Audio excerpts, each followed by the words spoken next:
Good evening, as I always say. Cheers. How are you? I am well. Now that I see myself on screen, I should have shaved before I got here. Dornall is here, looking for a beer. If I could give you a beer from here, I would, but I can't, so I won't. Evie's here, but Evie's lazy and isn't joining on screen like she should. Caleb's here. Hello, Caleb. Yeah, I'm a bit tired. I've kind of been in a bad habit lately. I've been binging the Sopranos. If you pay attention to the movies and series channel on the Fireside Discord, you would know that. I've been binging the Sopranos, which is a series I missed the first time around when it was on TV back in the late 90s, early 2000s.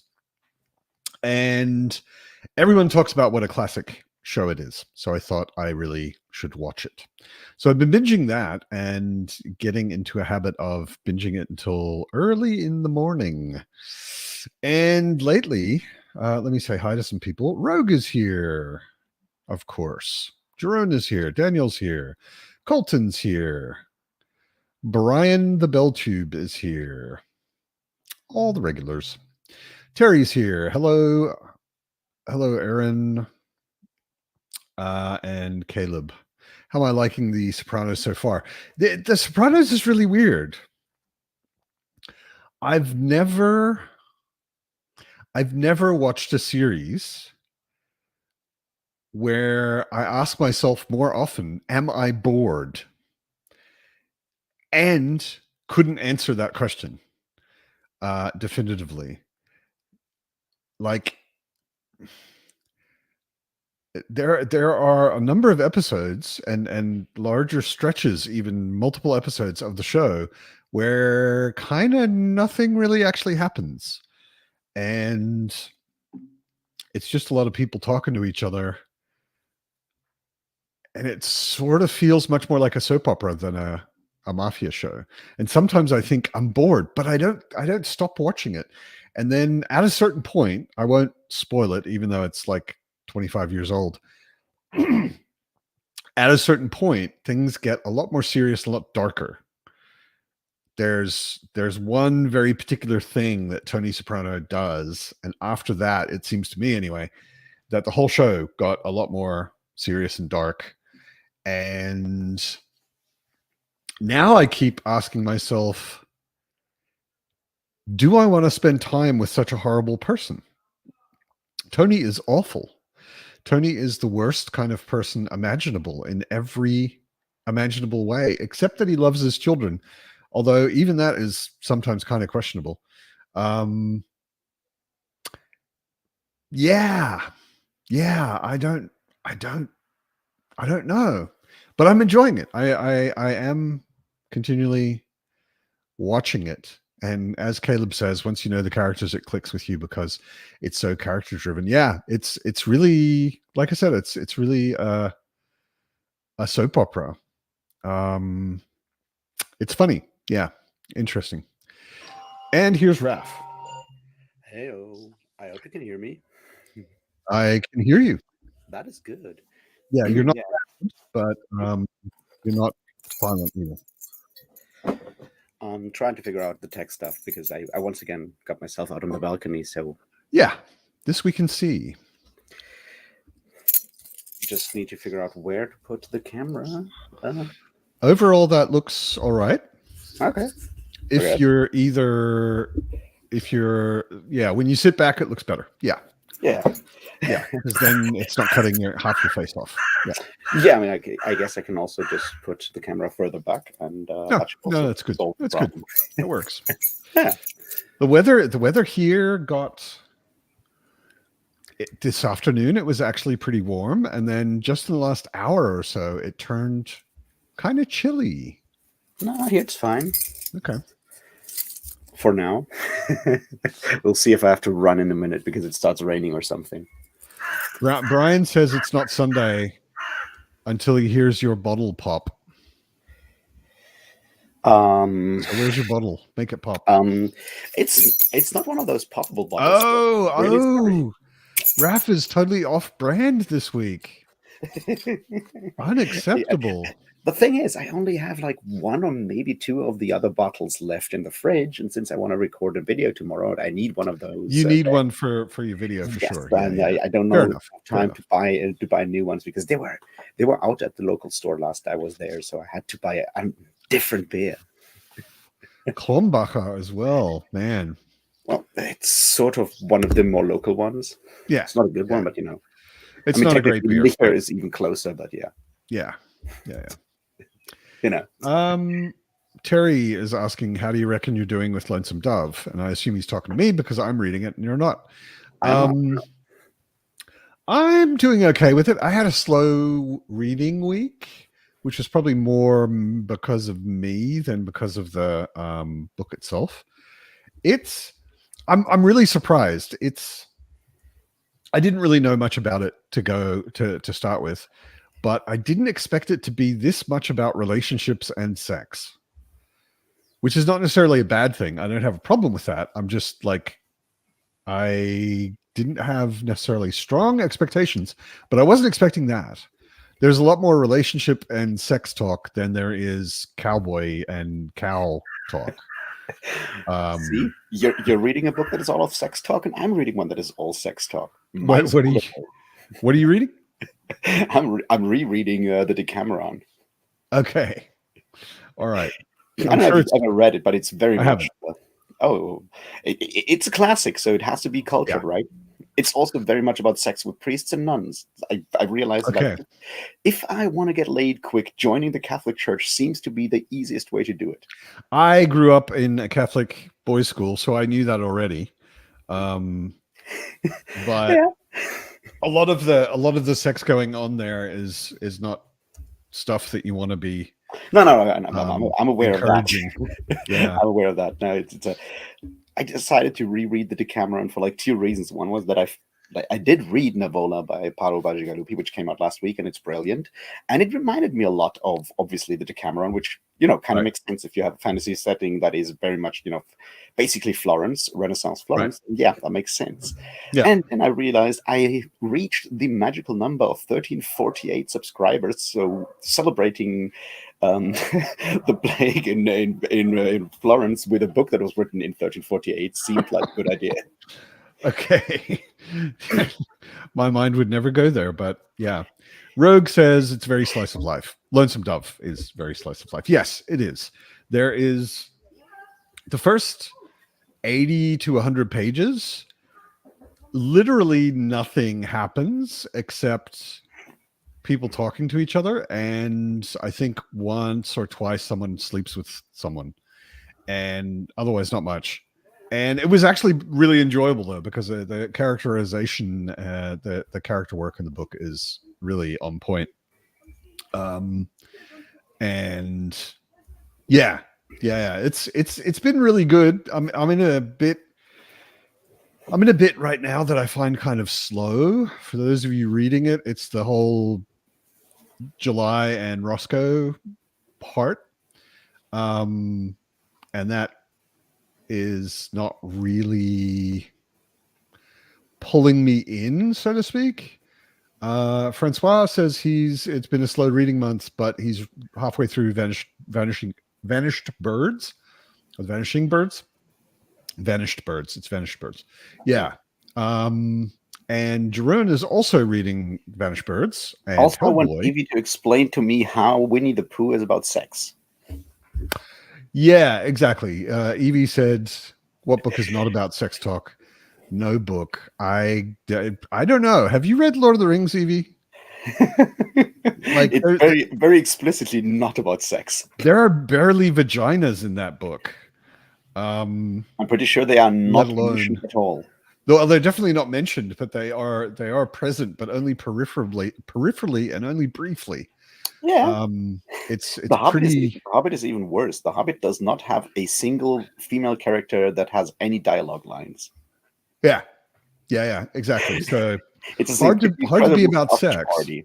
And there's definitely no explicit gay sex or anything like that in there either. So I actually recently, for Francois and Jeroen and of course Evie, I spontaneously decided yesterday that Vanished Birds is going to be the next book I read. So I'm reading something very chunky at the moment, Lonesome Dove, and I decided to read Vanished Birds after that. So yeah. And of course, Ida pointed out that vaginas are not necessary for sex. I am clear on that. I'm a little too old to not have understood that yet. But Tolkien was very far away from anything that you could call sex in his writing. Anyway. Well, I mean, we know that he had at least like 3 times in his life he had sex because he had like 3 kids, maybe 4 even. So I guess he got it on sometimes. Sure. His own personal practices is not what I'm talking about. Yeah, but he certainly wasn't laying it out that way in his books, you know. yeah. Thorno, how far in the Black Company are you? Because I did, of course, read a lot of Black Company books before I made my novella a break, and I'm now basically ready to start a reread of Water Sleeps. Cool. Yeah. Colton, you're gonna finish Fever Dream today. I've actually got that on my shelf. It's fun. It's a vampire. And I've heard it's good. I've heard people liked it. Bex just walked in to hear the first thing I said be gay sex. Yes. Welcome to the pub, Bex. Evie is reading Water Sleeps right now. I will probably catch you up relatively soon, although I will have to make another break because on Tuesday, the new Lev Grossman novel comes out, The Bright Sword, which is apparently about this guy called Arthur. And I am not an expert on Arthurian literature, but you have a bright sword? Once per year, I can read an Arthurian retelling, I guess. Sure. That'll keep you going for a number of years. I know. So that's something that I'll do. But like Water Sleep, I really, really enjoyed Water Sleeps, which gives us another analyst, a very interesting one, and it's a very depressing, sort of scary book. Okay. Water sleeps, but enemy never rests, which is, a good one. Indeed. Ida finished The Guns of Avalon, and her favorite character died already. Yeah, that happens. I bet therefore I know who your favorite character was, who is exactly who I expected it to be. And you're wrong, of course. No, of course you can have any favorite you want, but you pick the wrong one if you want to enjoy them for longer. Yeah. Eric's not the guy to back. Interesting, fascinating thing for me when I read Navola. There's a specific part in the plot of Navola that I would absolutely bet money on the fact that it inspired that a part of Amber, of the first book of Amber, and maybe the beginning of Guns of Avalon. I kind of always keep forgetting where the exact break is. That heavily inspired Navola in one specific plot part. Oh, okay. Yeah, I mean the break is basically when what is it? Blaze and Corwin try and get in and they fail. Yes, and then that's the end of confusing. Like, when does Corwin leave again? Is that the beginning of Guns of Avalon, or is it already the end of? I think it's the end of the first book, Nine Princes. Yeah, right. It ends on that lighthouse, right? Yeah. Okay, yeah, I think so.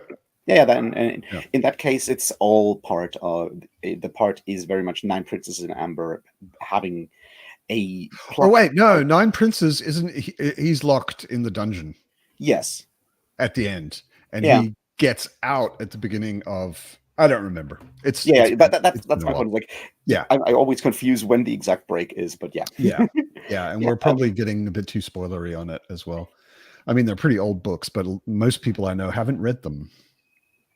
Which is they should though. Wrong. Exactly, they should. I'm very glad Ida is reading them now, because more Amber readers is better.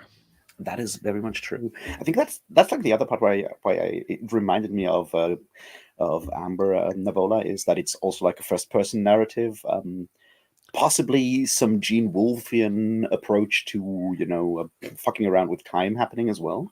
Well, And there's some Thornall, really, like Song of Ice and Fire influences there as well. It's a really, really, really good book. okay. Thornall says Corwin better than Merlin. I think most people would agree with you, but the thing I like about Merlin, I think is really cool about Merlin, is these books were written at a time when computers were the kind of a weird beginning unknown thing. Yeah. The internet didn't exist at all, and a computer that runs on Trump magic, I think, is a really cool idea. Yeah, in that regard I agree. It gives you like a very specific insight into like one very specific part of computing history that is really fascinating. Yeah. Rogue is reading Lost Light of the Sun and Cloud Atlas. Everyone's reading Cloud Atlas lately. I didn't realize it was a thing. Maybe Jimmy Nuts made it a thing again. Maybe. I read it, I don't know, 10, 15 years ago, whenever it came out. And I loved it. I really, really liked it. I like weird structure, though. And it's got a weird structure. So, yes. It's a great book. I'm very happy to see that Evie is reading more Discworld. Evie is reading more Discworld. Yeah, very cool. Ida says Amber is very good. Yes, it is. Everyone should read Amber. Amber is awesome. Yeah, I think Brian says Jimmy made Cloud Atlas a thing again. Got Brian to read it. Yeah, it's funny what kind of that there are these waves that sort of go through booktubers and booktuber audiences where one person will be like, "Oh my god, I read this and it's really awesome," even though it's not new at all, and all of a sudden everyone's reading it. Yeah, I've noticed that. It never happens to me because I never listen to people telling me what books to read, and on the other hand, no one listens to me when I tell them what books to read. So I never start waves. That's not true. I have bought more than one book because you recommended it. I haven't. I don't think I've read any of them yet, but I have bought them. Yeah. Larry started Wizard of Earthsea. I've been wanting to reread Wizard of Earthsea. I read the first one twice, I think, in the last 30 years. But I haven't read the rest. And I wanted to reread the first one and then read the rest because I've got like a nice They're all edition very good. of all of them now. But I guess you already knew that because it's an Ursula Le Guin book. They're all good. Yeah. She doesn't do a whole lot that's crap. Although I've heard from some people that didn't like her science fiction very much lately. Left Hand of Darkness and the other one. Usually people call it Dispossessed. I really enjoyed her science fiction. I think Left Hand of Darkness is really impressive. I think it may suffer from the fact that specifically gender discourse has obviously come a long way in the last 50 years. So it doesn't feel as revolutionary as it was back when it was published. I think that may harm the thing. Yeah. And it has a very, very slow pace because it is very much, about, mostly about relationships and stuff. I think for her sci-fi, probably my recommendation, if you want to get a quick sci-fi of Le Guin's, is The Word for World is Forest, which is really quick and angry.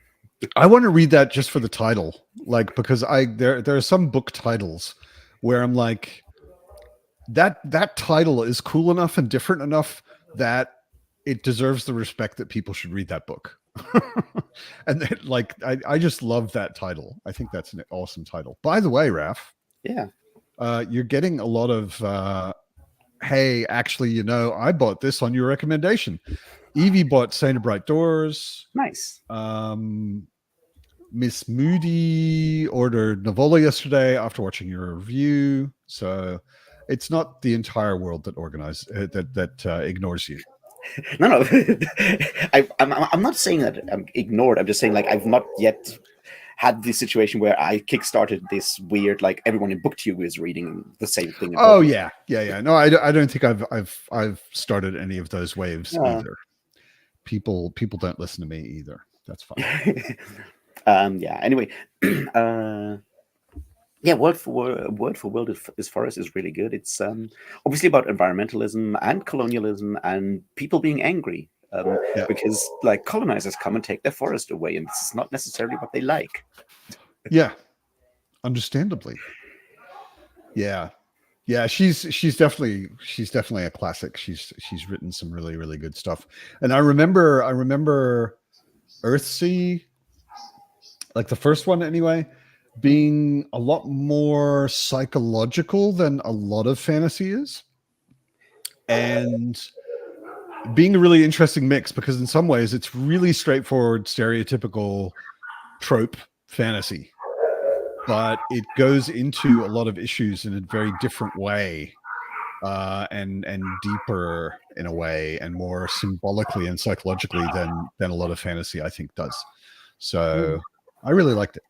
Yeah, I mean that's like one of those interesting things that Le Guin wrote a lot of her stuff in a time when, for whatever reason, all of like the sort of like brainier part of sci-fi fantasy authors were heavily into like Jungian psychology, and you can see that come up with a Wizard of Earthsea heavily. Oh yeah.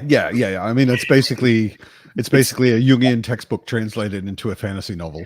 Yeah, and she moved away from that later, when it got more into like Taoism for a while. But yeah, that Yeah. the Jungian thing is heavily in there. It's, you know, Fritz Leiber also went through like a Jungian phase with Right. Our Lady of Darkness, which is a really, really good book. Okay. Slightly creepy, because they all are, and probably the book that Stephen King has been trying to write for decades now. Okay. It's about a writer who lost his wife. It's also semi-autobiographical, because Leiber lost his wife to cancer and then went into like 2 decades of alcoholism. Yeah. And yeah, so he's like a recovering alcoholic writer, and then something very supernatural happens. It's sort of like urban horror fantasy with like the idea behind it that I really liked was the idea that you can, through the way you lay out a city, the way you build architecture, through that you can sort of manipulate forces and possibly even create some like malign beings or entities or turn them into like actual beings that will then maybe, you know, start haunting you and stuff like that. So it's the idea of using sort of city geography and psychogeography sort of as a form of manipulating energy, just really, really cool. And it's a horror writer that has lost his wife and is an alcoholic and is trying to get out of that, and then suddenly supernatural things happen to him, which is very much a Stephen King kind of book. Yeah, I mean, it sounds like a lot of the Stephen King appearances in Stephen King's The Dark Tower. Yeah, they're very much that. Yeah, he turns up at different ages in that series and is either a rampant off his face cokehead or a recovering rampant off his face cokehead, depending on when you meet him. And that's pretty true to his life at the time. Thornall asks, what have you guys read that is close, inspired, or resembles Lovecraft's craft? Some things by China Mieville definitely have some influence, I think.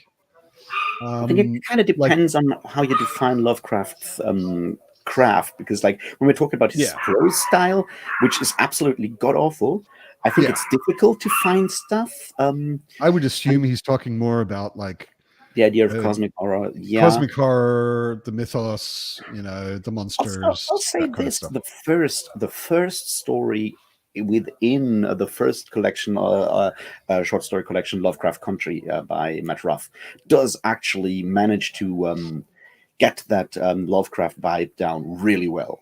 The others are more like in sort of like homages to different parts of the pulp sphere, but that first story is really, really well done when it comes to like the Lovecraft thing. Jerome had the best answer, which should have been my immediate answer: Hellboy. Hellboy is super inspired by Lovecraft. Not Hellboy the character, but what's going on in the Hellboy universe in the main story. Not only the main story, but especially the main story. Like the main story is about an undead Rasputin who is a sorcerer who is trying to summon or free the elder gods, basically, and remake the universe through them. And it's got a lot of very Lovecraftian inspired stuff. Yeah, I think there's with a lot more humor, though. Yeah, I think when it comes to like the Lovecraft stuff, some of the Robert E. Howard mythos stories and some of the Clark Ashton Smith stuff, of course, are very, very good. They obviously go. They're obviously, I mean, they're like writing in the world of Lovecraft. At the same time with him, at the same time with his approval and collaboration. Yeah, and I think they're good. Michael, I think he's called Michael Shea. He wrote the Nift Boleyn stories, which are more sort of like an Arthur, not Arthur C. Clarke. I'm confusing people right now. More like a Dying Earth. They have like a Dying Earth vibe to it. Jack Vance. Jack Vance, that's the word. Yeah, like Jack Vance vibe. But they also have a lot of these more like cosmic horror, sword and sorcery element with like lots of tentacles and weird stuff happening. Speaking of Lovecraftian horror, Anita's here. Hi, Anita. Yeah. Good evening, Grumpy Smurf. Colton says the manga Berserk is super Lovecraft influenced. I haven't read it. I don't know anything about it. Oh, yeah, video games. Rogue says Bloodborne, definitely. Yeah. Bloodborne just looks like Lovecraft's brain, only without the overt racism. Well, there's some very interesting Lovecraft elements in the Illuminatus trilogy by Shane Wilson, though. True. Also, including H.P. Lovecraft as a character showing up as well.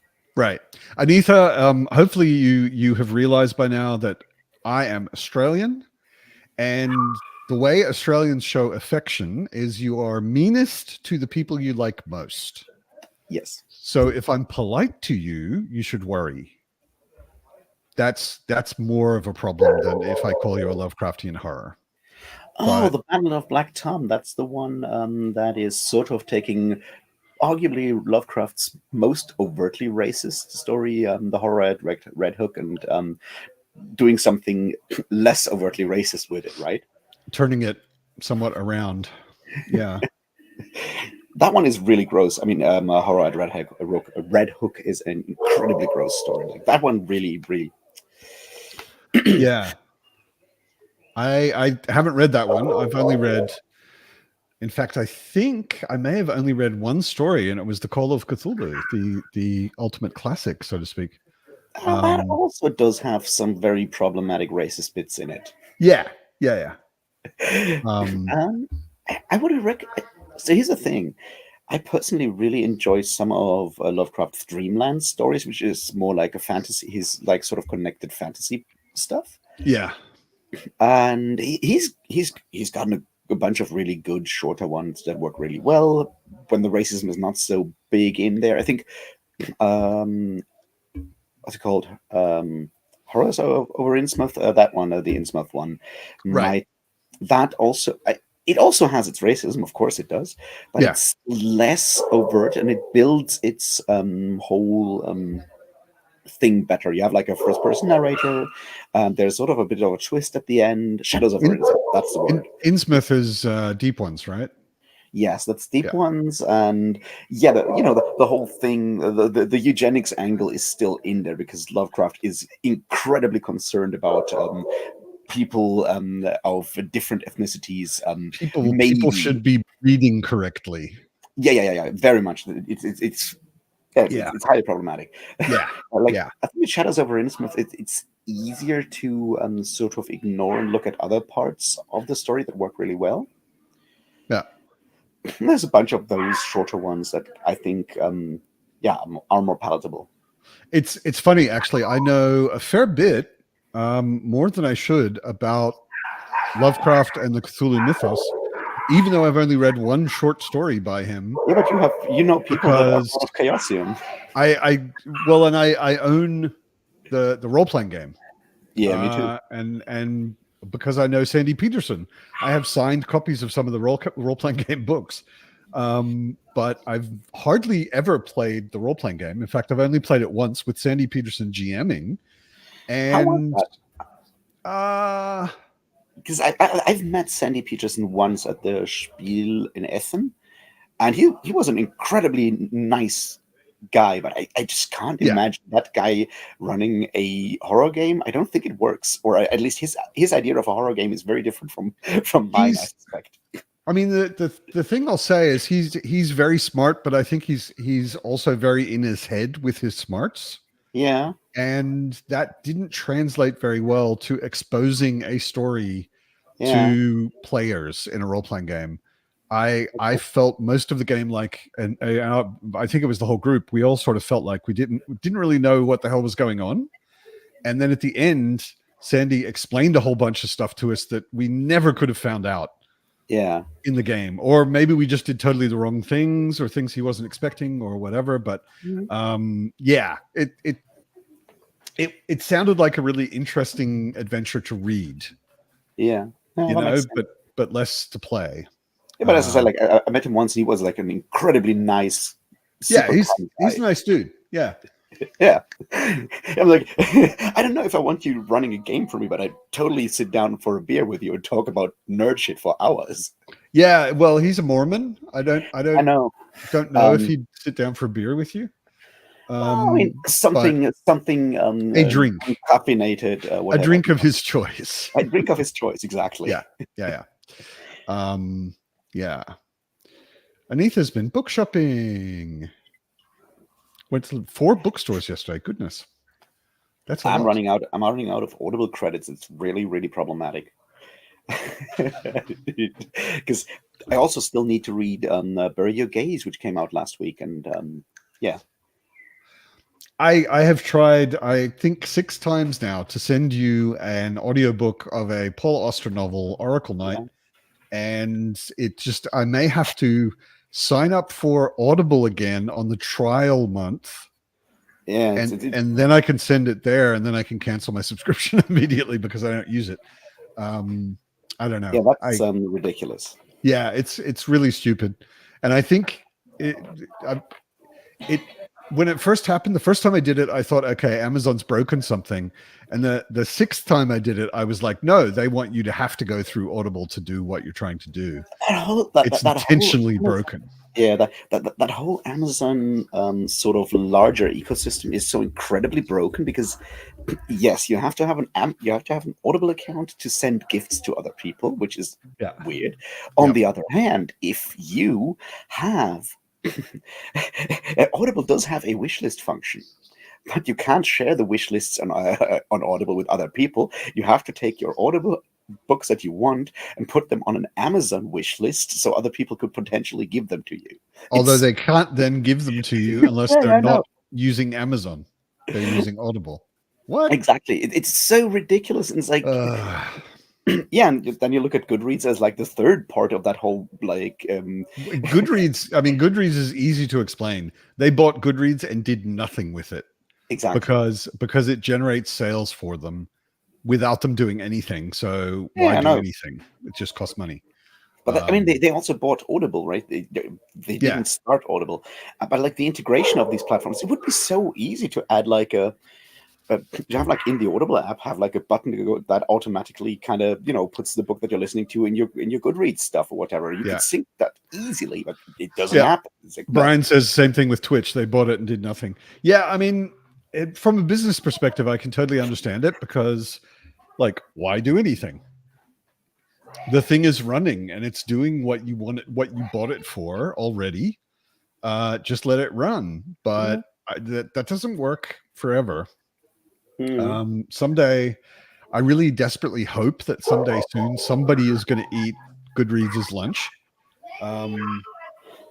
But yeah, that actually probably won't happen for technical reasons.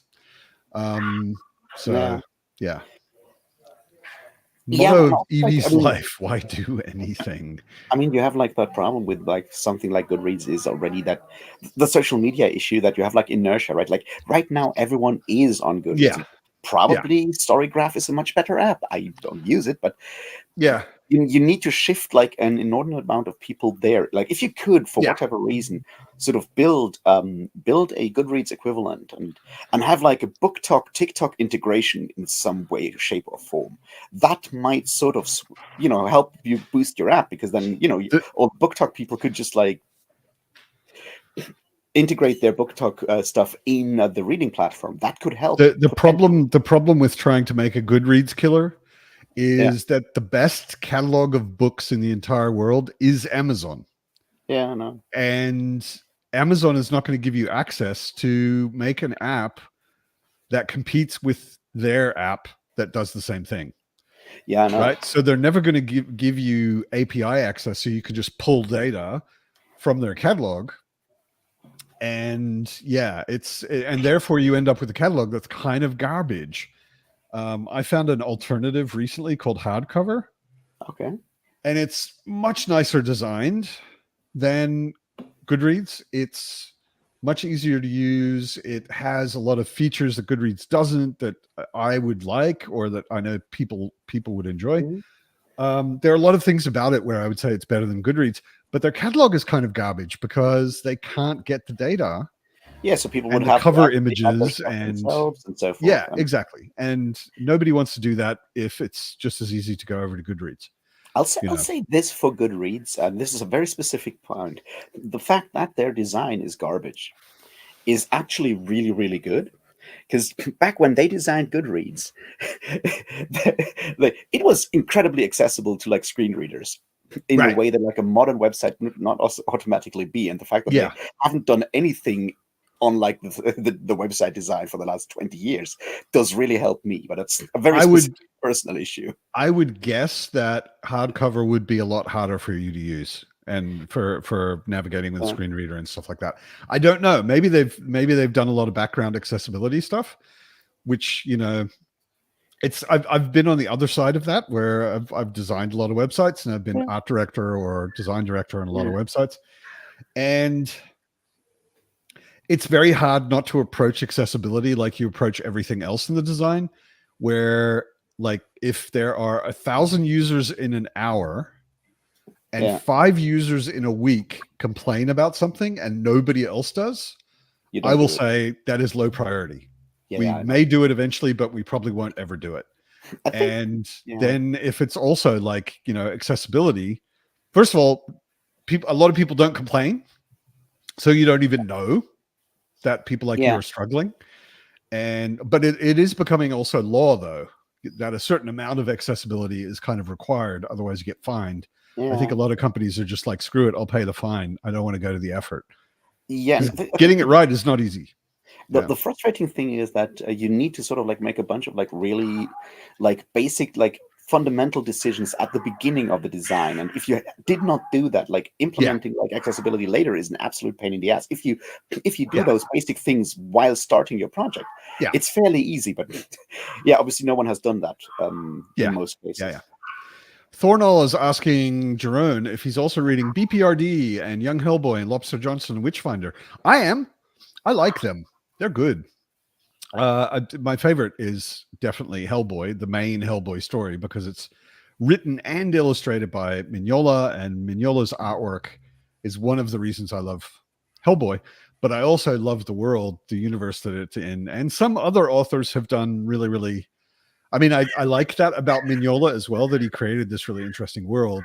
And then he opened it up, and he's invited a lot of different authors in, or artists, to come in and do their own things. And I like that a lot. But I often don't like their art as much as I like Mignola's, which is sort of a problem. Yeah, I mean, and Jerome got them all through Humble Bundle. Humble Bundle had some... Oh, yeah, right. They had like a big... Hellboy bundles recently, which were... not everything, but a lot of what's in the Hellboy universe. They certainly make like making the entry point very, very accessible. I mean, they were throwing out like 40-50 different comics for like $20 or pay what you want, but average of $20-25 I think was being paid for them. So very, very good. That is true.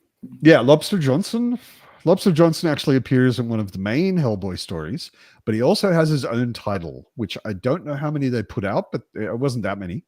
But it was focused on Lobster Johnson as the primary protagonist. I have no idea who Lobster Johnson is because Lobster Johnson is this weird. He's is a he a weird. lobster? No, he's a weird sort of like 30s or 40s, like wartime ish superhero, but he's not really a superhero. He's just a dude with a gun, but he has a lobster claw painted on the front of his jacket. Okay. And he says very superhero-y things. So he's more like, you're the Shadow and those kind of like 30s and he's wearing like a 30s sort of, not really, but kind of a pilot's helmet, like one of those tight close fitting leather pilot helmets. Oh, with the leather goggles. caps, yeah. Yeah. Cool. Yeah. Baltimore is also fun. Baltimore is another title, which I think is I haven't read any Baltimore. I think it's in the same universe, so to speak. Thornall seems to know, but I haven't actually read any Baltimore. But I've read some BPRD and The Amazing Screw on Head is also a good title from him, but that was only one, I think. Small release. Yeah, exactly. Lobster Johnson is like Batman who fights Nazis. Could be worse. Yeah. I mean, anybody fighting Nazis is great. Exactly. Anyway, maybe a sprint. That sounds like a reasonable thing. And How about some reading? give me time to go downstairs and find a new beer. Do it. We'll see. Maybe mute yourself before you go, and then we'll probably be reading when you get back. Yep. How long will do you plan to sprint? Half an hour. I was thinking quarter past. Quarter past. Yeah. Sounds good. All I right. learn about evangelicals. Excellent. Yeah. Sounds great. It is. Cool. So everybody, enjoy your splint. Let's read.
Hello. We seem to have lost Raf for now. How was everyone's reading?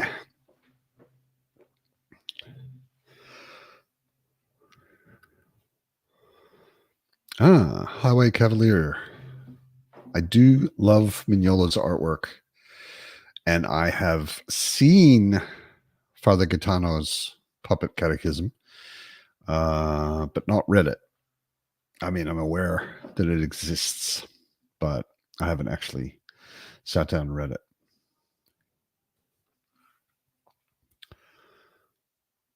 Ron's here. Hi, Ron.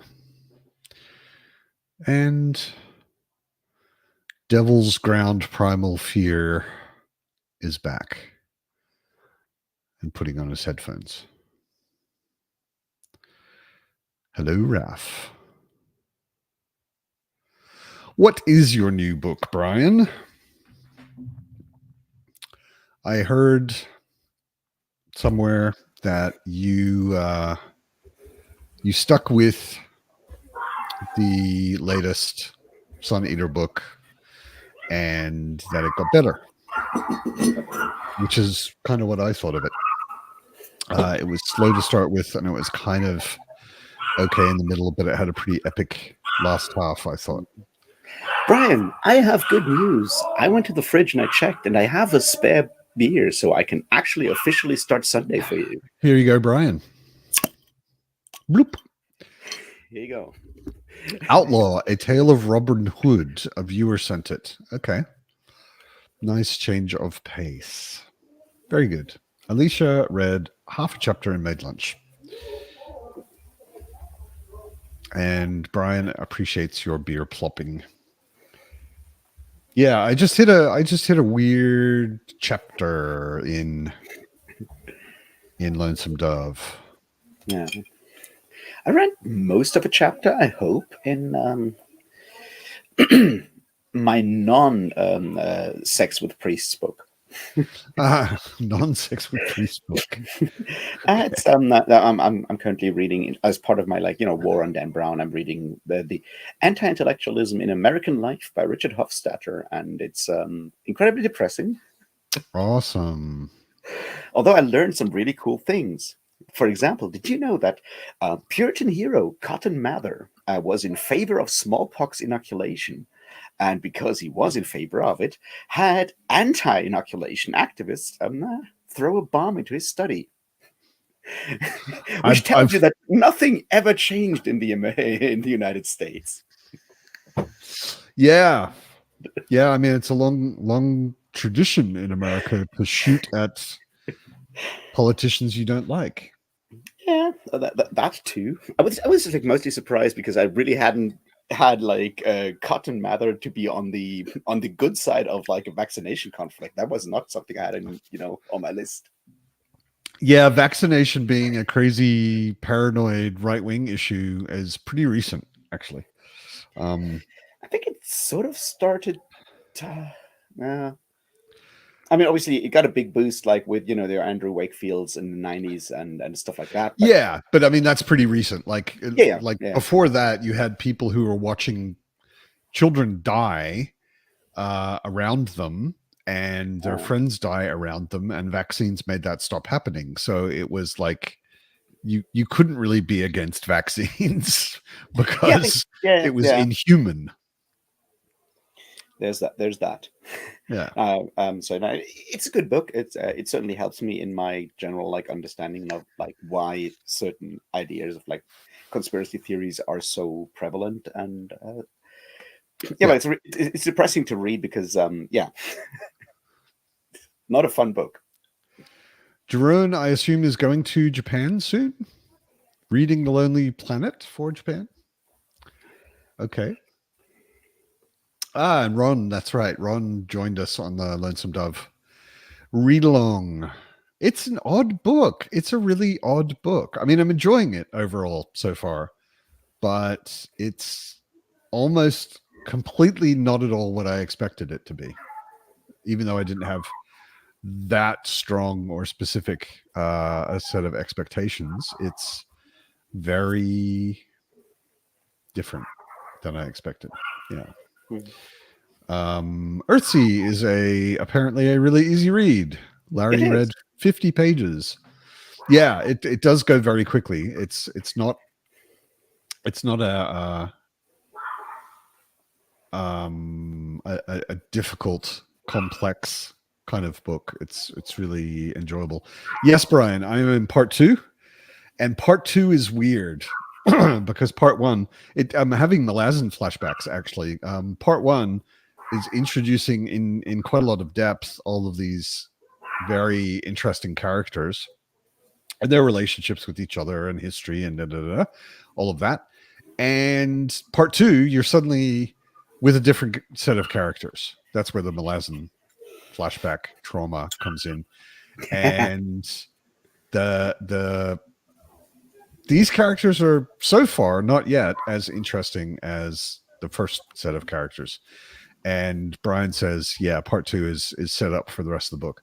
And I get that. I can see that. Like, it's obviously going somewhere. It's just not there yet. And I'm not as excited by the characters in part 2 yet.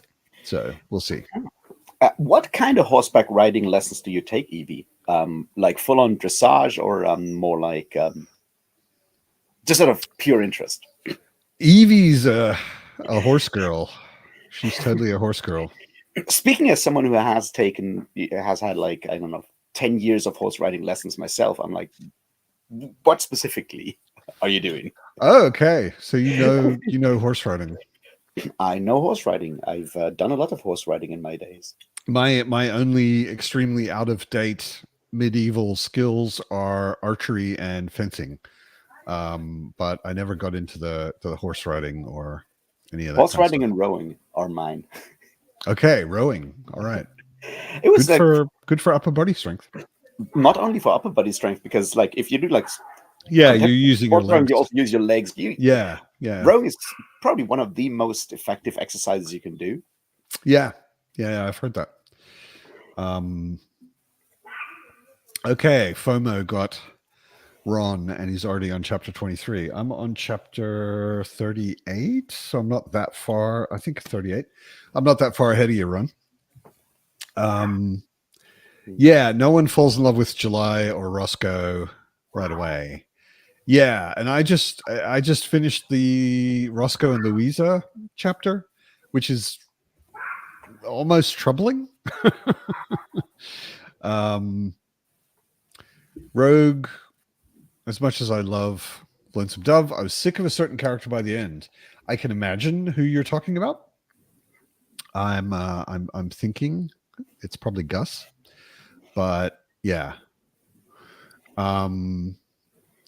Western pleasure, Evie says. Western pleasure riding, I guess. I'm learning trail, but much to my trainer's chagrin, I don't compete. Okay. Well, pleasure is still good. Like, it's one of the things. Like, my sister is doing a lot of like the horse as a vet, doing a lot of like the if you do like the more like classic Western stuff, it's incredibly harmful for like sinews for horses, because the whole like staying on like the hind legs and just like jumping around, it fucks up sinews incredibly quickly, which is doesn't a big problem. No. Yeah. Doesn't sound good at all. Yeah. And here's Britain. Oh, the gang's together. What are your medieval skills, Britain? Brian, it's fun writing and drinking. I will say drinking is not a skill; it's a vocation. Yeah, we'll go with that. I write. I don't know if I can write poetry very well. I can do that. But you probably write it on a computer. That's not very medieval. You need to cut your own quills. Ooh, that's hard. I do technically somewhat know how to play bagpipes. I think that also counts as medieval. Medieval Scottish, at least, yeah. I did complete part 1 of Lonesome Dove last night, but I guess that's not really. What's the last like medieval related thing I read? Well, actually, I'm reading Return to Adan right now, so that's pretty medieval. Medieval-ish, yeah. Yeah, there weren't there's kings elves and sorcerers and yeah. fun stuff, you know. Yeah. Yeah. Most of my medieval skills, I actually have always thought of as zombie apocalypse skills. They overlap significantly. Yeah, they do. Yeah, there's a lot better chance though that I will need archery in the zombie apocalypse. Much better chance than that I will need it in the Middle Ages, because I'm unlikely to make it to the Middle Ages. They would probably think I was weird if I was in medieval times, because like, you know, like I'm always, you know, like I'm not racist, and I'd probably argue for freedom of speech. I'd probably get executed pretty quickly in a medieval setting. I think it really depends. Or think of as a witch or where something. you are and how you define Middle Ages, because it's one of those like big issues that we have this image of medieval times or Middle Ages, and it's like, so what exactly in those like roughly 1,000 years between say like 400 CE and 1400 do you exactly mean? Also, there's a huge difference between say Italy in like the 14th century and you know, Germany in the 14th century, and it's a mess. I'd probably be okay in Italy. You know, it's warm there, and they got like they probably have good wine. You know, I'm gonna say this, like one of those like fun things, like while I'm currently rereading the Decameron, which is technically still medieval and like late medieval Middle Ages and not yet Renaissance. The first couple of stories, there's 100 stories in this. There's a story there that is about a learned Jew in Paris that gets convinced to maybe convert to Christianity by his good friend, and goes like, well, I'm almost there, but I'm going to go to Rome and look at the papal state and look at the Curia, and then I'll come back and then I'll decide whether to convert or not. And his friend is obviously incredibly scared because he knows that everyone is corrupt in Rome. And then his Jewish friend comes back and goes, well, I've been there. They behave like the absolute antithesis to everything they're preaching, and yet the religion is still growing. So it must be the right one, because every effort the papacy is doing to undermine Christianity is apparently failing. It has to be the correct one. So I'm going to join. Rogue says he wasn't talking about Gus. Okay, so Gus is my favorite character. And Brian is guessing Cal, and I'm guessing Jake. I already want to smack Jake. Yeah, Jake's a dick.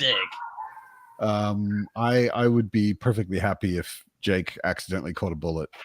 Ron, I'd be with you. I would be a ranger in the D&D apocalypse as well. I don't know much about wilderness tracking, but I'm a pretty good shot with a bow.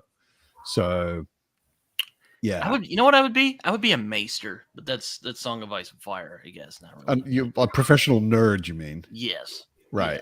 Yeah. Okay. That's Ida made some homemade shoelaces. Does that count as medieval skill? Yes, but it won't get you very far as survival goes. I can brew mead. I guess that counts as a medieval skill. I think brewing mead is very medieval. Yes, absolutely. It may also make me very popular. Highway Cavaliers' medieval skill would be historical European martial arts. I was actually looking for a group to get into HEMA. And there is a HEMA group in Berlin. Of course there is. But it would take like an hour and a half of travel to get there and back. And like traveling an hour and a half to train for an hour. It's a lot. It's just I could see myself giving up on it pretty quickly. It's also why I haven't really shot arrows very much lately, because I moved and my archery club is now also an hour and a half there and back. Which part of Berlin are you actually in? I'm in the southwest. I'm in Fliedenau, which is in Bezirk Steglitz. And yeah, my archery club is in Punkel, which is way in the northeast. So, yeah, I was going to say that's a bit. I used to live in Prenzlauer Berg, which was like that makes sense. Yeah. 20 minutes to my archery club. It was pretty easy. There's a tram that basically went straight there. All very cool, but now it kind of sucks. Yeah. Yeah, everybody hates Jake. Arrows? Ron hates Jake. What? Whoa, you can shoot arrows? What can? I can. I've got a pretty good bow and a bunch of arrows in my wardrobe. Yeah. What style of bow are you actually shooting? Like the primitive longbow, or like I wanted a one-piece longbow, like really Yeah. basically a stick and string. Yeah. And I talked to some guys because I was getting back into it. I used to shoot stick and string longbow a very long time ago. I used to win competitions doing it at historical events, and I hadn't shot for a long time. And one guy was like, "What's really good, because you haven't got the strength anymore, is to get a breakdown recurve, so you can remove the arms and buy stronger arms as your strength increases." Oh, yeah. So you train up to a certain point where it's really easy, you buy some stronger arms, you train up to a point where it's really easy, you buy some stronger arms, and then you could switch spend back to yeah, and especially since like a really well-made one-piece longbow is fucking expensive. not cheap, Yeah. So so I've got a takedown recurve, which is actually also really convenient because it breaks down into 3 pieces that are about this long, which is about 40, 50 centimeters. So you can put it in a bag really easily. Yeah, that makes sense. I mean, that's like the other part with like both like the archery stuff and the HEMA stuff is those are not cheap hobbies. No, swords are incredibly expensive as well. Yeah. I mean your first setup. What's actually really expensive in HEMA, if I was going to do HEMA, you got to buy a full serious fencing gear outfit. Yeah, and that's super expensive to start with, but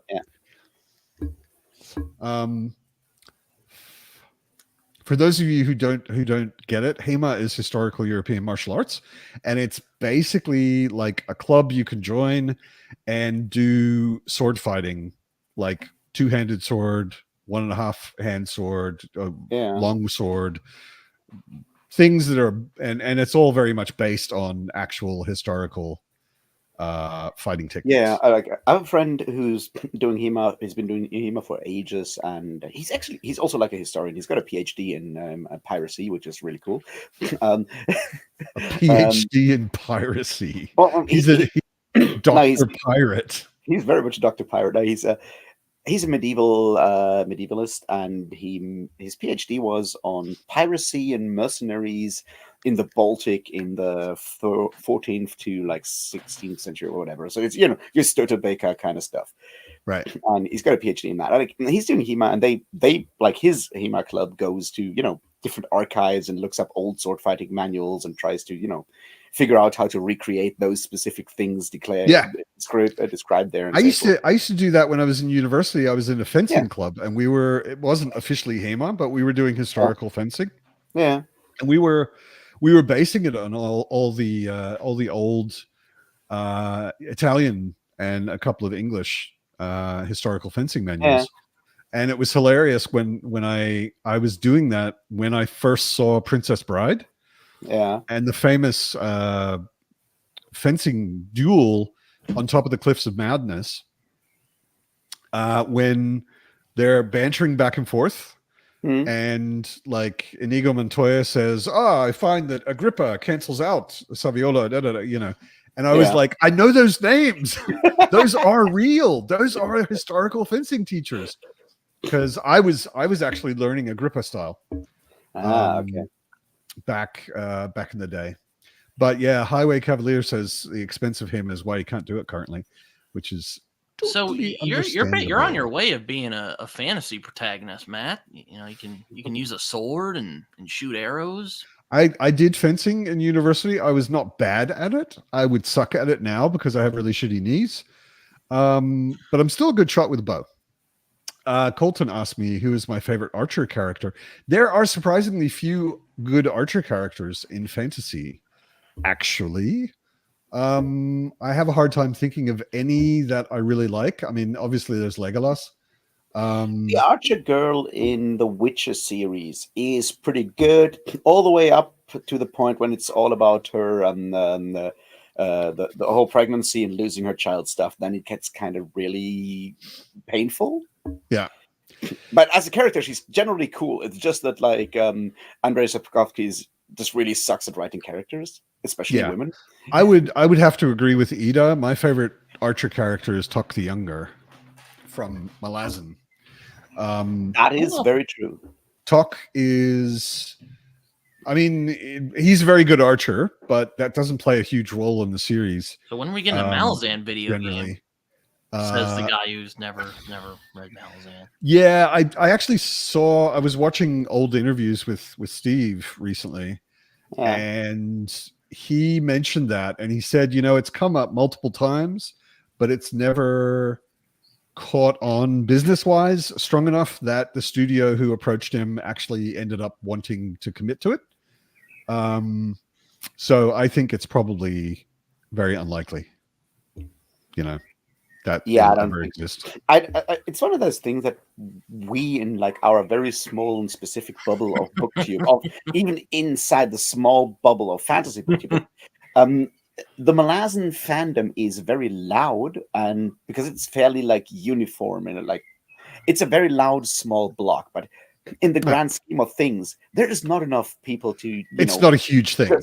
It's totally not a huge thing. I mean, we Malazan fans love to think that it's a huge thing, but it's not a huge thing.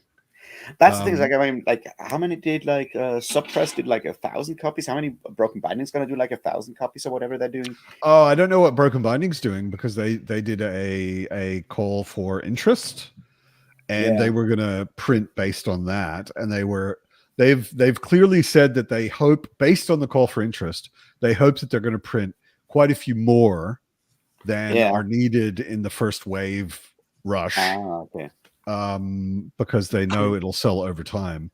But I mean, the thing that's amazing to me is Malazan in a way isn't really that big a deal in the grand scheme of fantasy sales. No, exactly. And it just has a massive cult following. I see. Not even a massive cult following, a very aggressive, loud cult following. Oh, I was going to say, because not even necessarily that massive. But a lot of days, I hear people going, "Oh my God, Britton, you should go read Malazan. You should read it like right now." Yeah, you should, no question. But the thing that constantly stuns me, because numbers-wise, sales-wise, it's not a huge. It's not Sando. It's nowhere near Sando. I mean, there's a reason why even the the paperbacks are out of print. It's published so many books. Like between Steven Erikson and Ian C. Esselmont, there are 26 or 27 Malazan books. And that's amazing to me that they actually have managed to get, and it's all trad pub. It's not indie. It's not self pub. I think I feel like the way I always look at like trad pub is you have your like absolute top sellers that like very much like make way more money than they cost the publisher, and then you have like a bunch of people that get their money in and they make the profit, make the publisher like a I guess a respectable profit, and then you have like your new authors that you basically gamble on and see if they stick somewhere. And Malazan does pay its wages, right? It doesn't lose the publisher's money, but it also doesn't sell too much. But if you print like 10,000 copies of a Malazan book, you'll get rid of those, and that's fine. Yeah. And then and that's that. Yeah, I mean I think as far as fantasy goes, they sell well, but they're not like at the top of fantasy sales by any means. They certainly sell well enough, but yeah. I guess Erickson's in the zone where he can kind of just do what he wants, and the publisher won't stop him. I don't know. Yeah, I think that's roughly it. They won't stop him because they know they'll not lose money on it, but it's also not exactly. They're not going out on a limb to actually uber promote his books or anything of the sort either, because they know the fans will get it, and it's not worth trying to market him to like a new audience or anything of the sorts. It's good that he pushed, because I also heard in one of the old interviews recently that when he was shopping around Guns the Moon, of course publishers are cautious, and they said we'll take one book and we'll see how it does, and he was like, no, it's a 10-book series. And like, as a guy who hadn't really been published before and was trying to turn a screenplay into a novel, that's pretty ballsy. But he just pushed, and he said, no, if we're going to do this, I want a contract for a 10-book series, and he got it. I'm sure there's a lot of detail to that Yeah. that I don't know, but he was saying it in this interview. He was like, if you're a new author and you believe in your work, don't necessarily let yourself get pushed around. Try harder for the conditions you want, and not just take whatever the publisher gives you. But also publishing has changed since then, and who knows. Yeah. I also want Walk in Shadow Eater. I agree with you. Also, Ron, I am not going to fucking read Grail Quest. I am not going to subject myself to the pains of Bernard motherfucking Cornwell ever again. That guy should die in a fucking ditch somewhere. Oh, jeez. Misogynistic, Wow. anti-intellectual dickhead. Hey. Well, as a writer. I don't know about the person, but his writing is misogynistic, anti-intellectual bullshit. And it sucks. Okay. Like all his characters, all the bad guys are effeminate men that know way too much and are intellectuals, and all the women are either incredibly calm trad wives, or as soon as they have like a stronger female character, they're definitely going to trick someone and be evil. It's so bad. Okay. But everyone goes like, "Wow, he's got shield walls. He must know what he's talking about." It's like, no, he doesn't. I have no opinion. I have not read anything by him. I like his sharp books. Everyone seemed to because sharp books might be good. I've heard good things about the sharp books. The Arthur trilogy sucks. The Arthur trilogy is an absolute abomination. And you're the only person I've ever heard say that, and everybody else I've heard loves it. Because I actually went and did some fucking research. I'm not going like, wow, he hates on the church. He must be a good author or an Arthur author. No, he's not. Fuck them all. Seriously. It pissed me off. But that level of going like... I'm guessing you're not a Philip Pullman fan then? I have no deeper opinion on Philip Pullman. I don't know. I think my issue with the Arthur trilogy is that because he pretends to do all historical fiction, which obviously is not, and he says like, this is not actually historical fiction because we don't know if Arthur ever existed. He pulls in enough historical details from other stuff to make it sound realistic. Ron says he's actually famously wrong about shield walls, especially that's the other part. How cavalry reacts to them. Yeah, shield walls were never. I mean, I'm certainly no historical military strategist, but shield walls were never a great idea once people got past horses, or got up to horses.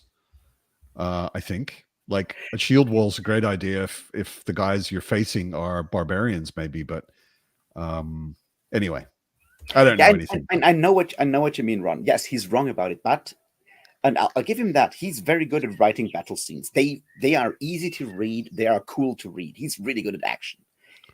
It's just like it breaks down like when you look at like the larger picture of what he does and how he does that stuff, and it's like, why are all your bad guys, male bad guys, somewhat queer coded or intellectual or both? And why are all your strong women definitely going to be like treacherous?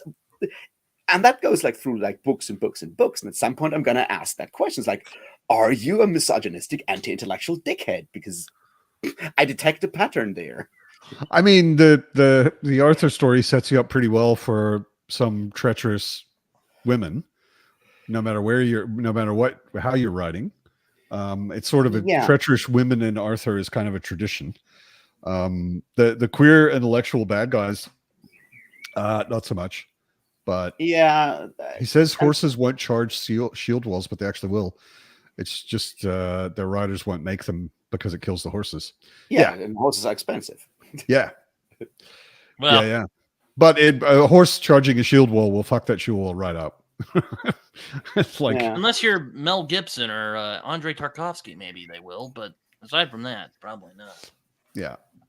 So anyway, I feel like Bernard Cornwell gets too much, good rep from people that call themselves historians or at least historically interested, and gets away with a lot of stuff because he gets like specific details right. This is trick where you can, if you have like these 5 or 6 like clever references to specific archaeological digs or whatever correct in your historical fiction, then people will trust you on all the rest you do, and that's either on purpose or it's just that he gets lucky. And I don't want to judge. I just think that I don't the know after stuff. nearly enough Yeah. about any of that stuff to be able to judge it. But what if elves jump from behind the shields and kill all the horsemen in one go, like in the Hobbit movie? Says Thornall. Yeah, but I mean, you're not going to get historical fiction points for that. Let's maybe have another sprint. That sounds like a really good idea, because then I can finish that chapter on the war against modernity. Yeah, and I can fun, feed. fun thing of like how time changes and stuff. Like the Hofstadter book is written in like the late 50s, published in like 1962, I think. And he talks about the Scopes trial from the 1920s, when was it? I keep forgetting which state was trying to ban the teaching of evolution in schools. I think And it was you had Tennessee. a big Tennessee, was it? Yeah, right. The 1920 somethings. And in 1960, he's confident and goes like, yeah, today this feels incredibly weird and as if it would never happen in this country. And I'm like, oh boy. The idea that someone challenge evolutionary theory in the schools feels incredibly exotic to us. They're like, yeah, man. Yeah. Goodbye. We've had some steps backwards since then. Yeah, which is one of the reasons why this book is so incredibly depressing. Yeah, I can understand. So America's a weird place. No. I feel like all places are weird places as soon as you learn more about them. Yeah. Just America's very public about being weird. You don't have to learn much to realize it's weird. Trump got shot in the ear yesterday, and he just was like, fight on after getting shot in the ear. Trump's never listened to anyone. Shoot him in the ear won't help. I mean, no. It won't change anything either. Anyway, let's not get into it's been a crazy week, is all I'm trying to say. Yeah. Let's read a book instead. Let's read some books, yeah. Let's do that. Don't forget to mute yourself and enjoy your reading.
Hello.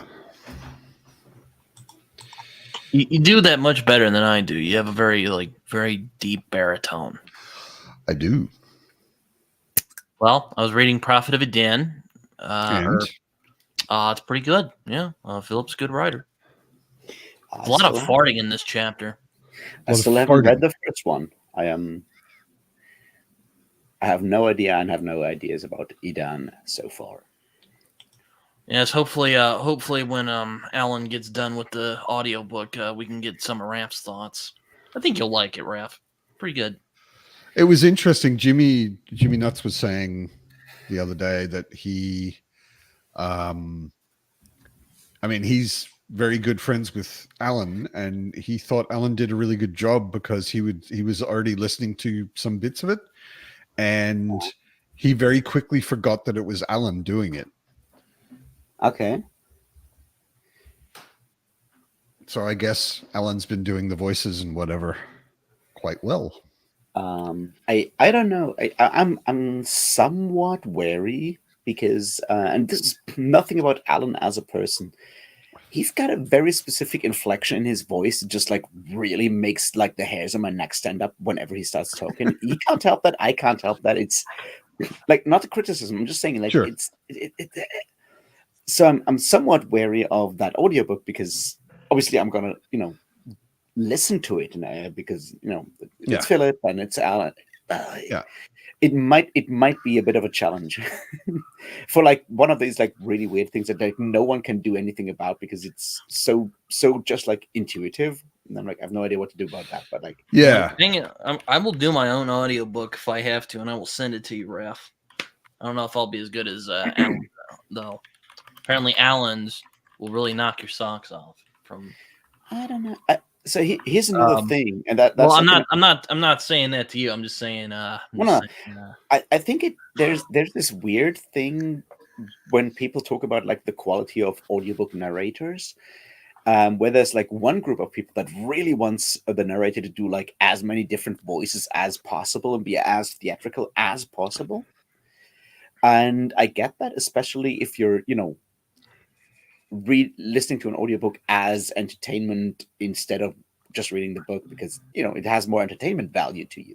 But if you're someone like me, for example, or other people that for whatever reasons can't actually focus on like written text long enough or whatever, suddenly that may become just too much entertainment. And that's one of those like interesting things when you have people talking about like what is supposed to be like a good narrator and what's supposed to be a bad narrator. It's like, well, he doesn't do any voices. Like, I don't need any voices here. I'm fine if he just like if he or she just reads the book.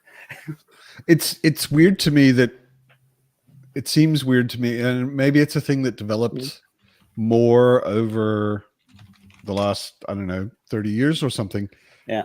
It's weird to me now that everybody expects voices. Yeah. To me, like reading out loud used to just be reading. Yeah. You just read what's there. And I actually like, we were talking about this a while ago. Paul Auster did the audiobook narration for some of his novels himself. Not all of them, but Neil Gaiman did the same. Stephen King does it. There's a bunch of people who do it. And I don't know how they do it, but Paul Auster has this very Brooklyn voice, and he just reads it. He doesn't do a single voice or try and differentiate the characters or anything. He just reads it in his very flat sort of Brooklyn accent, and I love it. Yeah, but like a lot of his stuff is also set in New York, so it kind of makes sense, right? It feels appropriate, right? If you were if you were reading like a I don't know, Arthurian romance with that accent, it might feel off. I would never say that he should do that narration for other people, but like reading his books in his voice with his accent and his presentation and no voices was totally fine with me, Yeah, but that's like the other thing. Like as an author, you probably have like a very specific insight on how you want to present your stuff. And there's like, sure, Nicola Griffith did like 2 of her books audiobooks for Spear and for So Lucky, which is an incredibly powerful book that can be very hard to read. It's sort of like semi-autobiographical about coming to terms with like an MS diagnosis and coming to terms with the idea that you have a disability. It's an incredibly powerful book, and she narrates that herself, which kind of makes sense because it's sort of like her experience in a lot of ways, and it works really well because there's like additional layers in there that you can bring out because you kind of know how it sounds in your head, and if you're able to actually project that works. Yeah. But yeah, like that level of like wanting to have like more entertainment in your audiobook, I think is not necessarily a good thing. Yeah. Especially when it comes to like nonfiction books. Well, yeah. I don't think I personally would ever listen to an audiobook of a nonfiction. I mean, obviously you don't have an option, but I don't do audiobooks much, and when I do, I think it would always be fiction. Do you do voices when you play D&D though? Liam asks. Sometimes. Yeah, I do. I do when I'm the DM. I don't when I'm a player. Yes. Like I don't play my one character and have a voice for him. Although I did once play a dwarf for a long time, and I did have a voice for him. How Scottish was the accent? Not at all.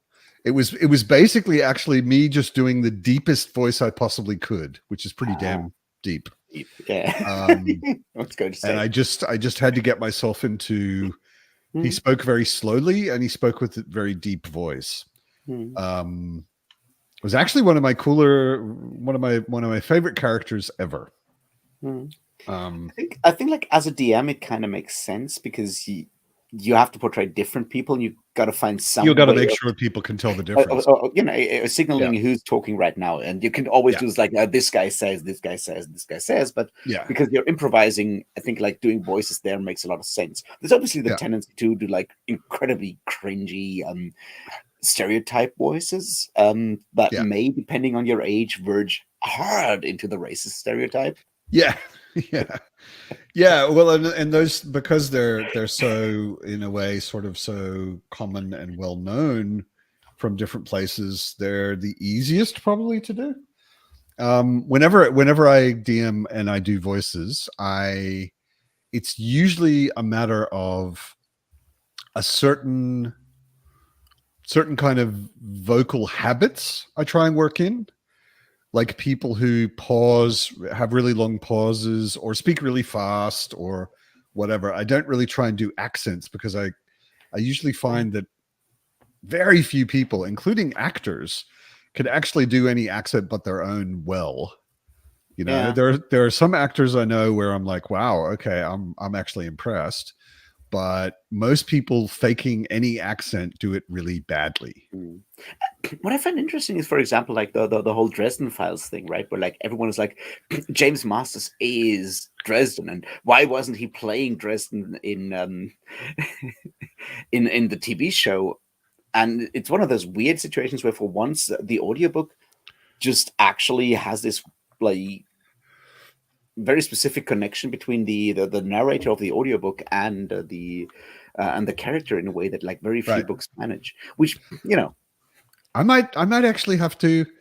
I had a Dresden binge period like 5 years ago, and I think I got up to the 8th book or 9th book maybe, and sort of overdid it and stopped.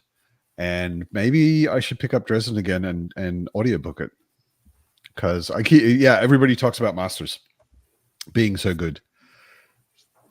Yeah. Brian, how long have you been playing Baldur's Gate 3 and you only hit level 5? What? You can hit level 5 in like a day. I actually met James Marsters. It was a pretty interesting experience. I knew him from Torchwood, if you guys remember that show.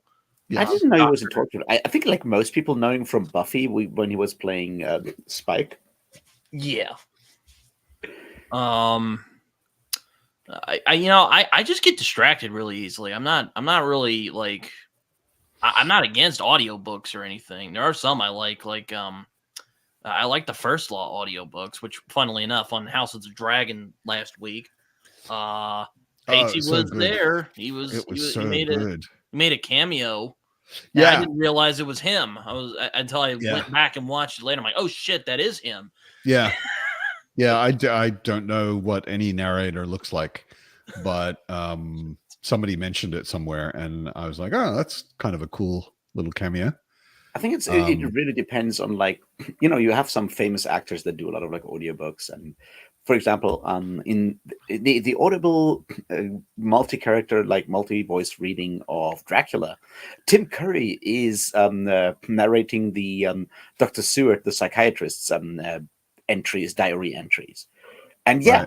Right. I know Tim Curry.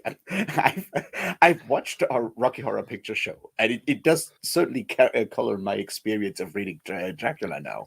And Tim Curry, I mean, some actors. It wasn't Dracula. That shocks me. Some actors just have an extremely recognizable voice. Yes, also, like Tim Curry also is like the perfect voice for Dr. Seward, the psychiatrist. Sure. It works perfectly. Yeah. There's certain bands as well. Like there are bands where, like, I've missed their new album. I didn't know they had a new album, but when I hear it, like, it comes up on random rotation or something on Spotify, I'm like, oh, I know that's them, because the singer has such a distinctive, unique voice, and it's got to be them. Dr. Stewart was a sweet transvestite, Thornall says. That is true. From Transylvania. You gotta move to the left.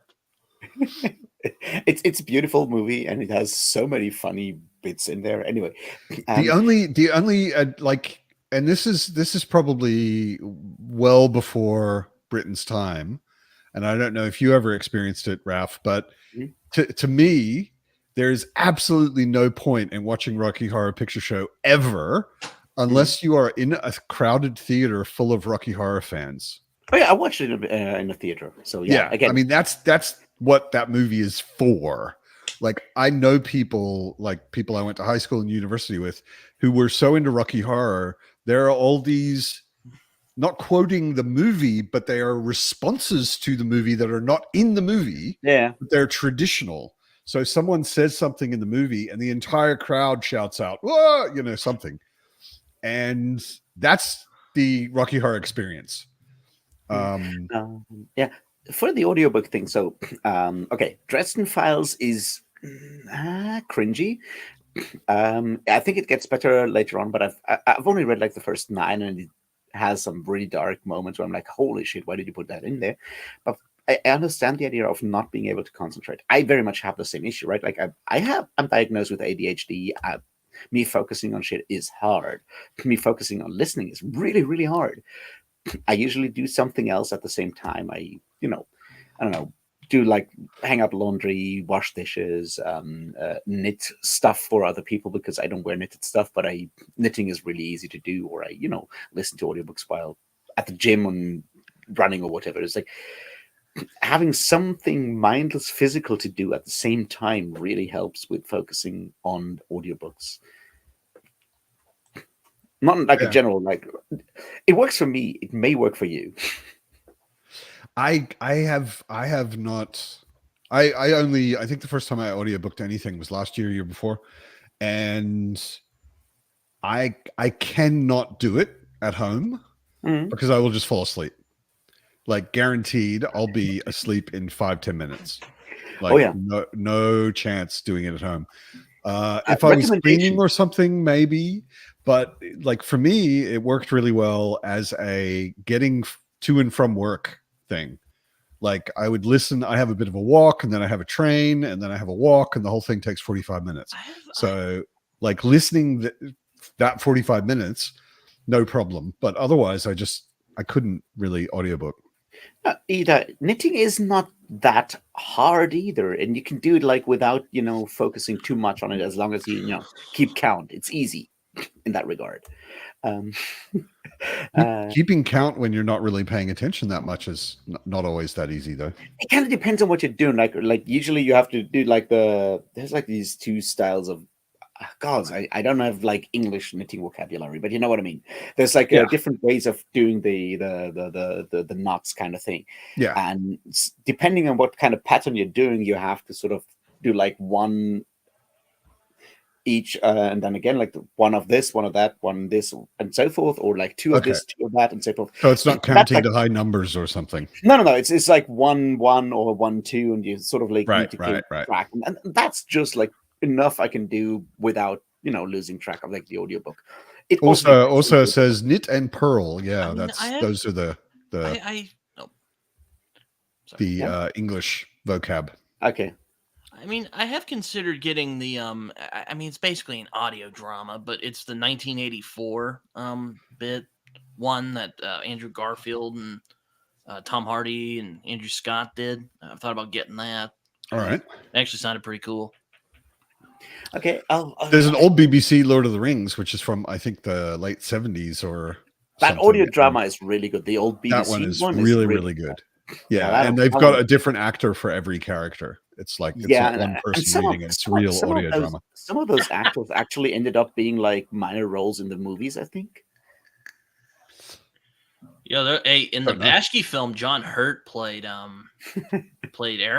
It was pretty awesome. The Bashki film is so fucking good. It's crazy. Weird way. It's great stuff. It's basically Frank Frazetta doing Lord of the Rings. It's a lot of fun. Kind of. Yeah. Have you guys? Thornell asks, have you guys ever read any Irish mythology? Anything good to recommend?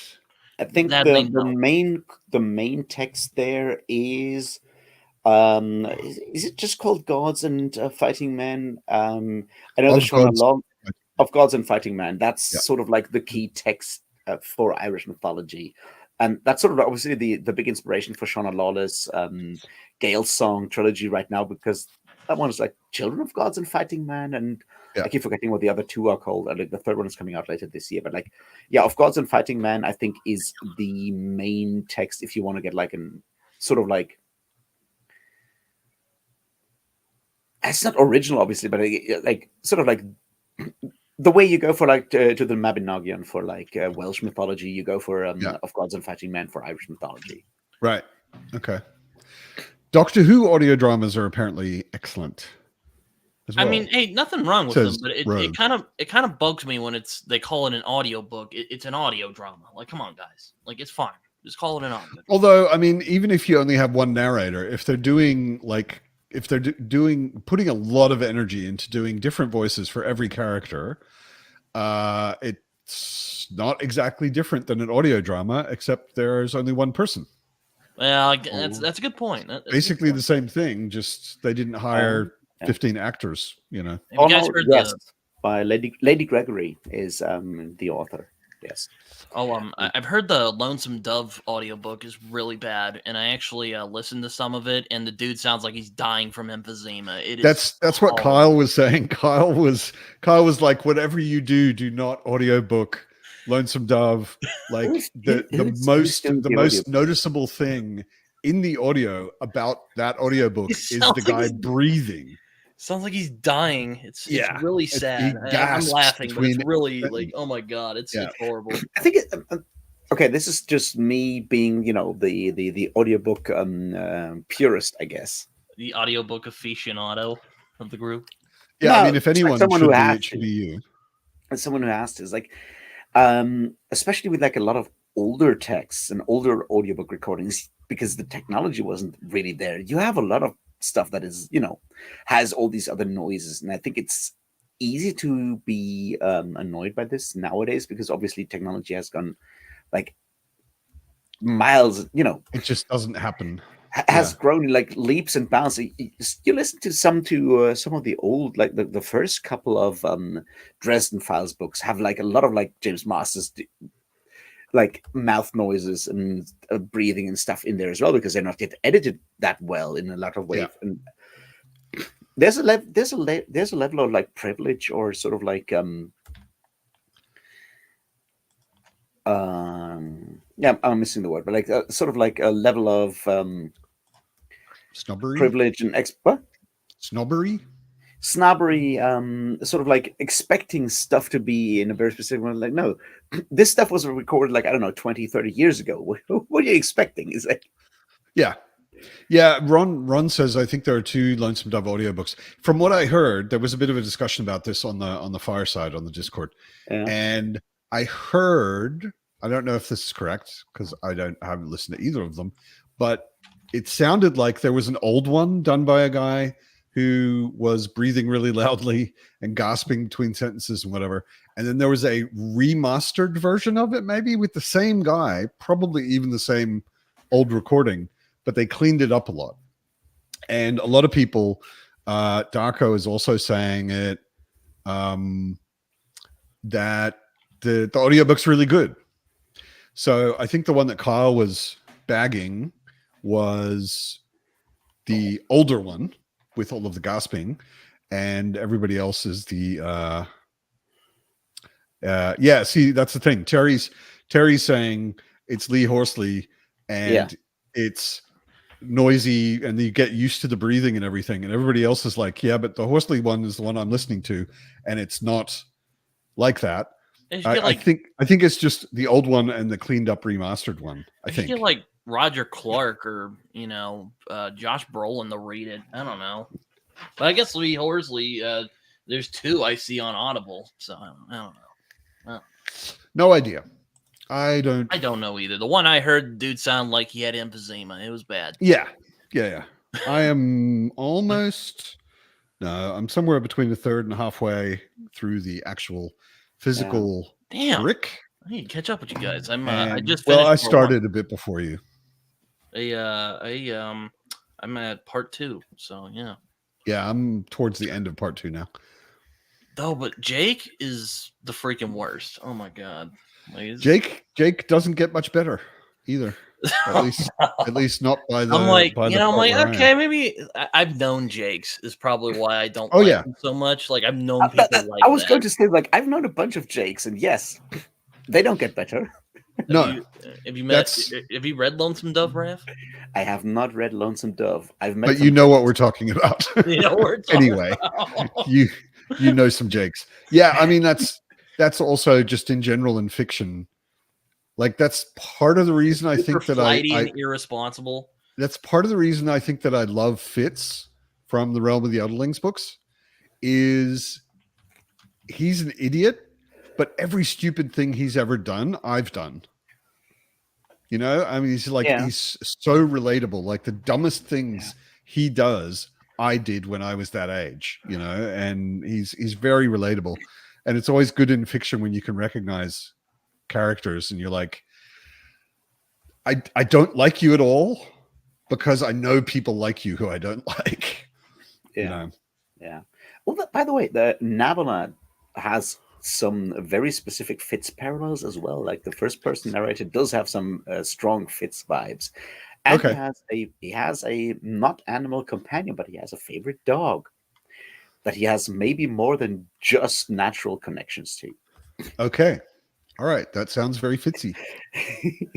So it does take a lot of stuff from like epic fantasy of the last like 20, 30, 40, 50 years and then puts it into like Renaissance Italy and does crazy shit with it. And I love Renaissance Italy. It's one of my favorite periods of history.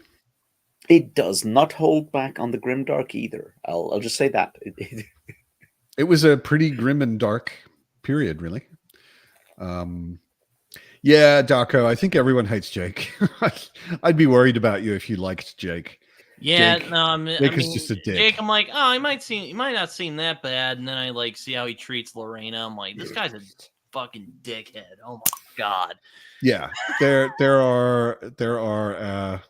Ida always asks the funniest questions. Have you ever had a dog or a wolf? I do have a dog. I have not had a wolf. Nor have I actually ever had a dog. I've never had the living conditions where I thought it would be fair to a dog to actually own it. But a friend of mine, a good friend of mine who I lived with after high school for a while, he had a half wolf dog who they ended up having to get rid of because he was way too much trouble because he was too much wolf. and not enough fog. He didn't obey ever, and he would get out and terrorize the neighborhood, and you couldn't do anything to stop it. So, yeah, difficult animal. Oh, actually, no, sorry.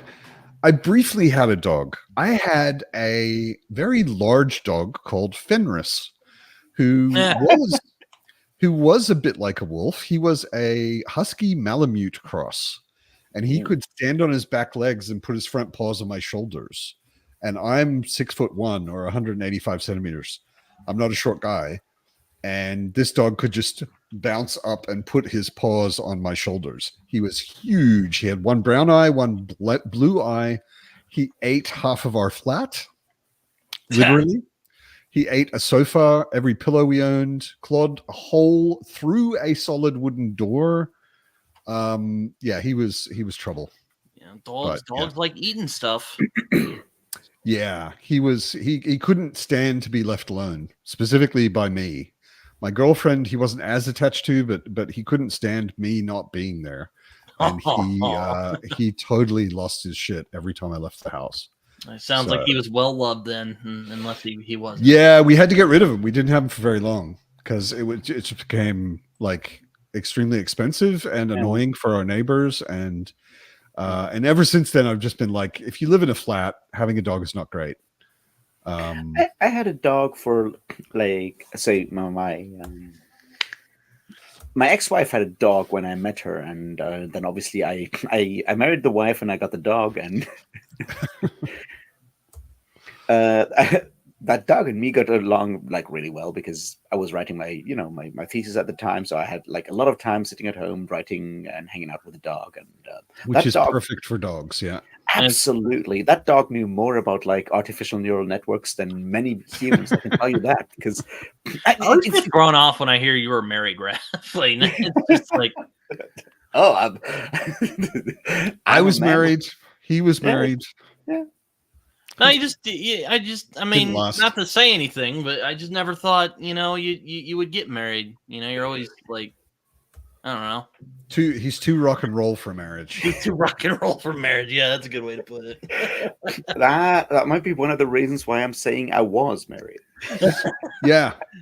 But like Exactly. the dog, it was like like when you're writing a thesis, having a dog is really cool because you can like whenever you're stuck with writing, you can just like take the dog out for a walk and you can tell that dog all your thoughts, and that someday maybe talking aloud, like speaking your ideas aloud helps with like sort of like formulating arguments when you're writing them down afterwards. So having that dog to talk to was really helpful for her at that time. Raph, I'm sure someone's asked you this, but I guess it's kind of a dumb question to ask, but do you write like when you do videos, do you write anything down, or are you just going off the cuff?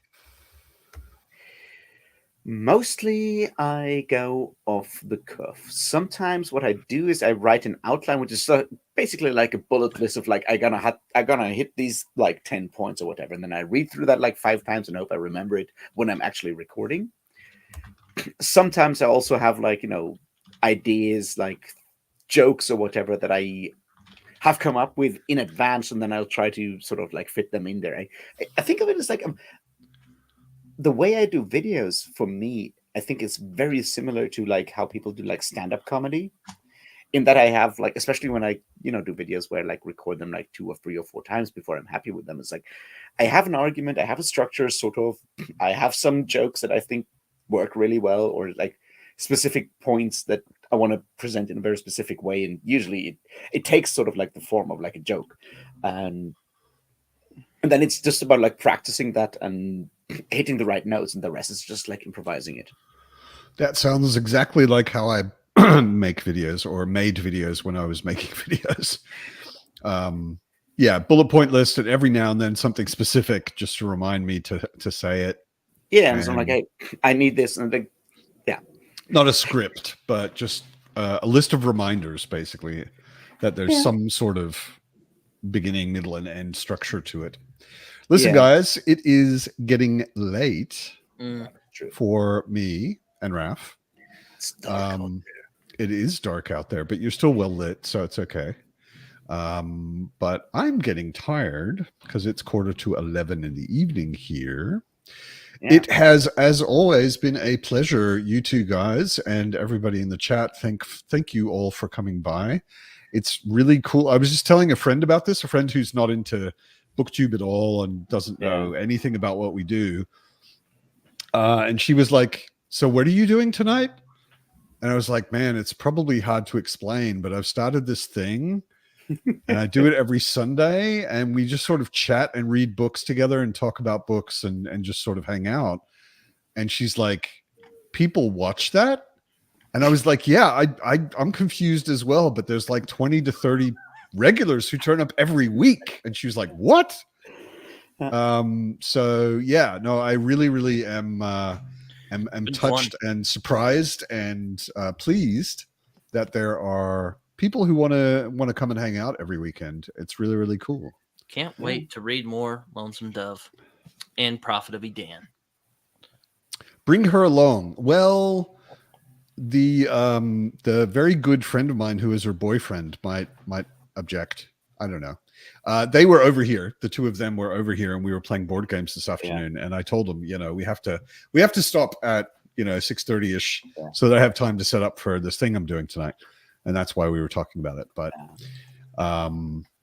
yeah, it's really a pleasure every week that you all are here. Have a good Sunday evening, afternoon, wherever you are. Have a good week. Enjoy your reading. Yes. And see you next week. Until next time.